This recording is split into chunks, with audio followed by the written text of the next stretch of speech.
Que la gracia de nuestro Señor Jesucristo, el amor de Dios el Padre y la comunión del Espíritu Santo esté con cada uno de nosotros cuando queremos meditar en las palabras del Evangelio de Mateo capítulo 18 versículos 1 al 20, que dice así.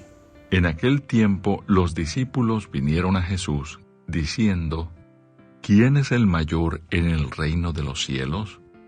Y llamando Jesús a un niño, lo puso en medio de ellos, y dijo: De cierto os digo, que si no os volvéis y os hacéis como niños, no entraréis en el reino de los cielos. Así que cualquiera que se humille como este niño, ese es el mayor en el reino de los cielos. Y cualquiera que reciba en mi nombre a un niño como este, a mí me recibe. Y cualquiera que haga tropezar a alguno de estos pequeños que creen en mí, mejor le fuera que se le colgase al cuello una piedra de molino de asno y que se le hundiese en lo profundo del mar. Ay del mundo por los tropiezos, porque es necesario que vengan tropiezos, pero ay de aquel hombre por quien viene el tropiezo. Por tanto, si tu mano o tu pie te es ocasión de caer, córtalo y échalo de ti. Mejor te es entrar en la vida, cojo o manco, que teniendo 2 manos o 2 pies, ser echado en el fuego eterno. Y si tu ojo te es ocasión de caer, sácalo y échalo de ti. Mejor te es entrar con un solo ojo en la vida, que teniendo 2 ojos, ser echado en el infierno de fuego. Mirad que no menospreciéis a uno de estos pequeños, porque os digo que sus ángeles en los cielos ven siempre el rostro de mi Padre que está en los cielos.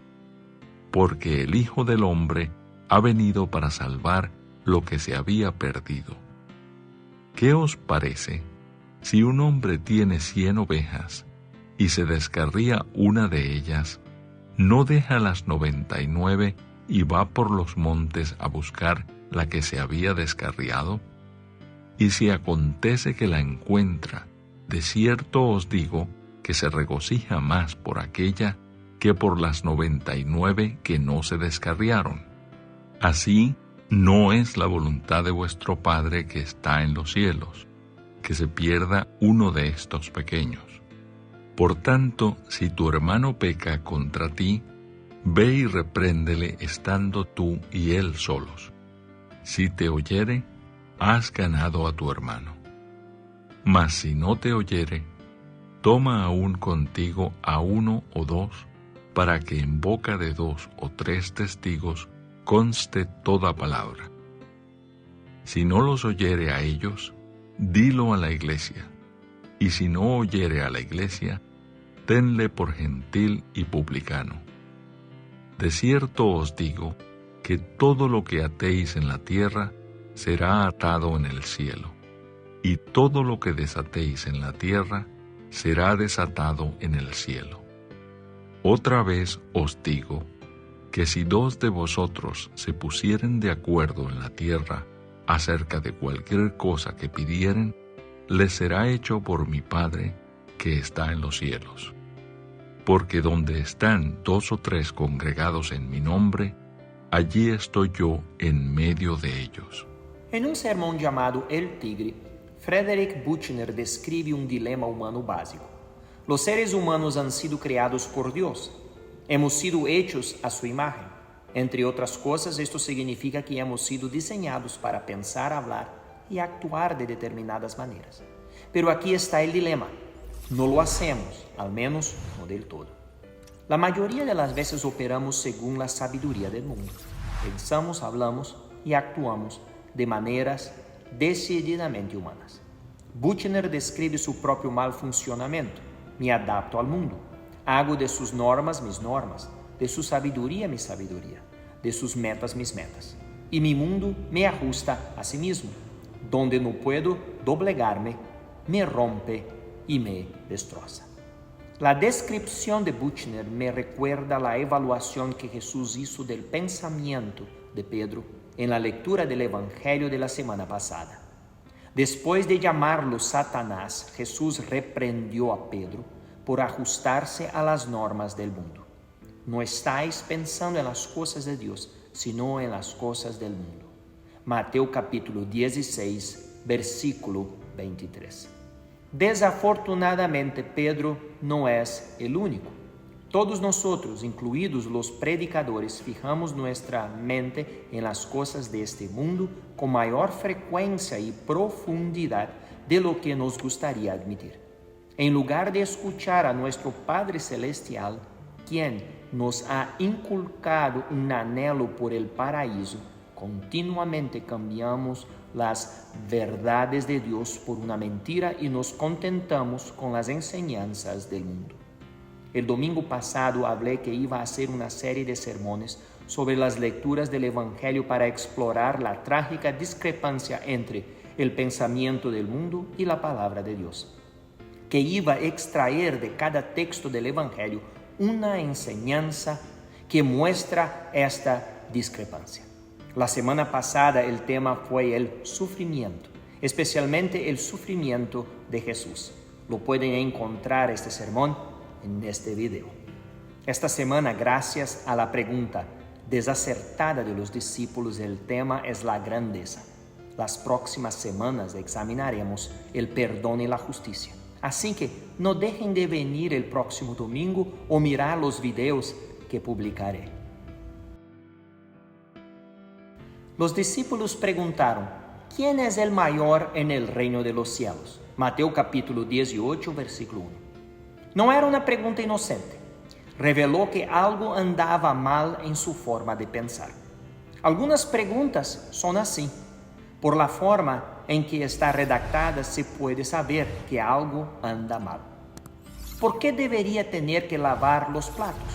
¿O cómo podemos salir de la reunión familiar de este año? ¿O cuándo seré el hermano mejor?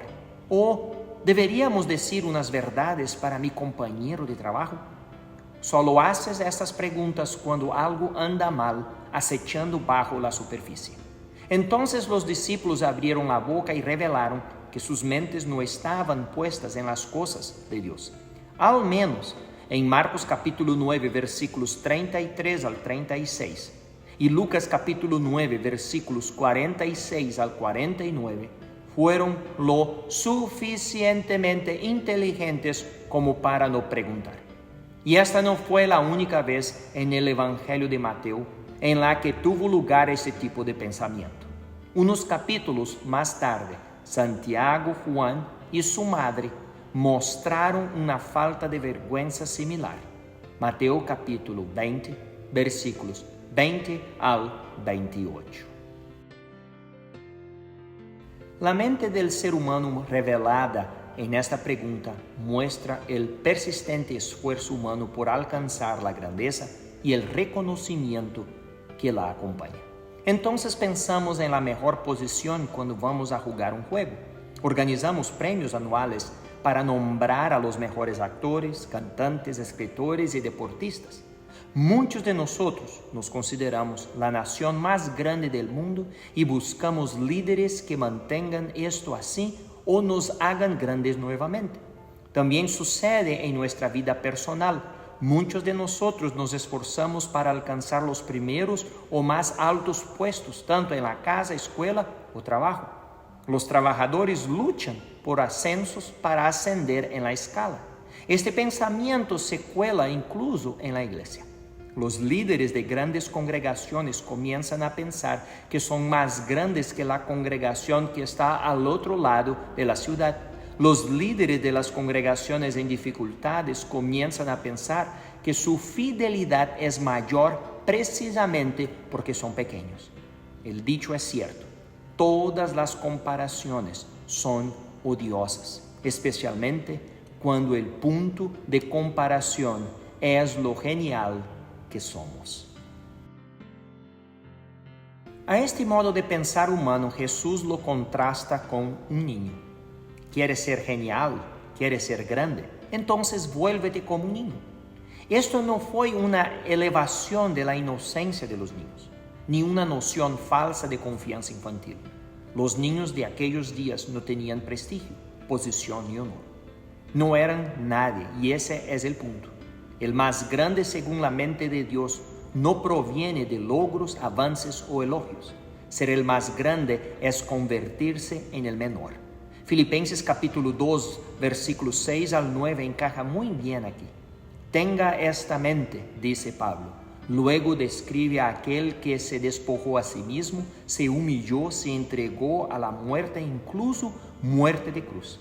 Esta es la mente de Jesús, cuya mente es vuestra en Cristo Jesús. Él es quien se despojó de sus vestiduras exteriores y de su gloria y lavó sus pies sucios. Fue un anticipo de la humildad venidera. La promesa que le puedo proclamar y asegurar el día de hoy es que Jesús es el único y más grande de todos.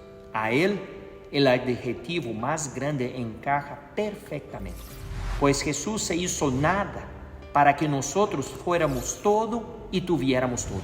Su fuerza en la debilidad es nuestra salvación y nuestra esperanza. Es también nuestro llamado y nuestro privilegio.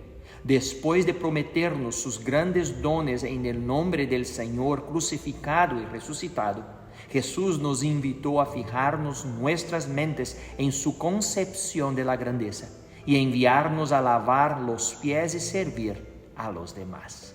Y la paz de Dios, que sobrepasa todo entendimiento humano, guardará vuestros corazones y vuestras mentes en Cristo Jesús. Amén.